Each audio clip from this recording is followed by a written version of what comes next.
Korea, Iran, Yemen, there are 90 failing countries in the world which could dissolve into conflict. The Army brainstorms future crises at, ironically, the oldest fort in America, Fort Monroe, Virginia, defended by a moat. It's the only place in the Army where we bring them all together. Lieutenant General Michael Vane is in charge of preparing the Army for the future. Everything from tomorrow in Afghanistan to 2025 in who knows where. The future is happening almost in dog years. The pace of change is at such a rapid rate. It's exponential. If you can't predict, the only solution is to adapt, which has proved painful and costly in both Iraq and Afghanistan. So the Army is trying to train soldiers to adapt to the enemy's latest tactics before they ever get to the battlefield. And to do that, it has turned to an unlikely source, the entertainment industry.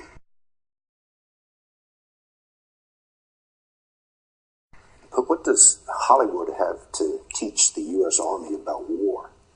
What Hollywood brings is an ability to help us simulate reality. We have 1, 2, 3, 4 sniper sights up there on the left-hand side, over. We can bring the battlefield to the soldier before he or she ever goes to battle.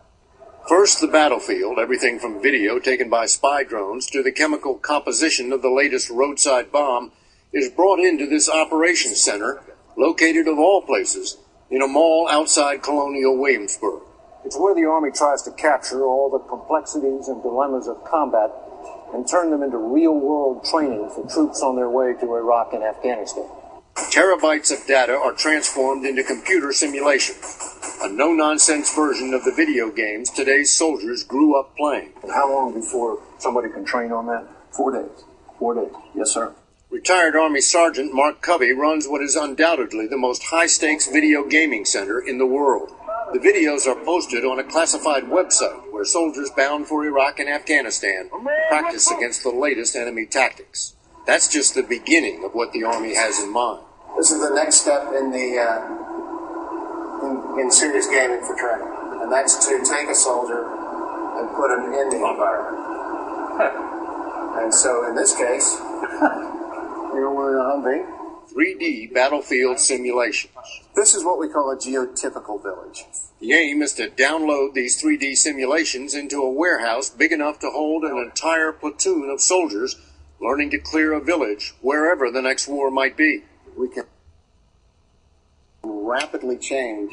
We can go from an Afghan village to an Iraqi village to perhaps somewhere in the Philippines. You're only limited by your imagination. Good to go. You ready to go swimming? Good to go for a Hollywood-produced ride down a road in Afghanistan.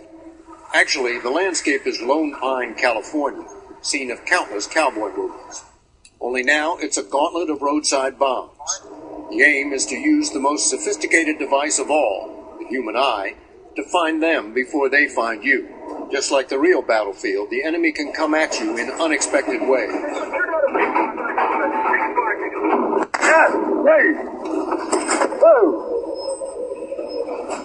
I don't know how close to the real thing that was, but it was very, very convincing, and it took you totally by surprise. Sergeant, were you ready for that? I was not, sir. I had no idea it was coming. The goal is to make a soldier's last day of training the same as his first day in combat. A very different kind of shock and awe.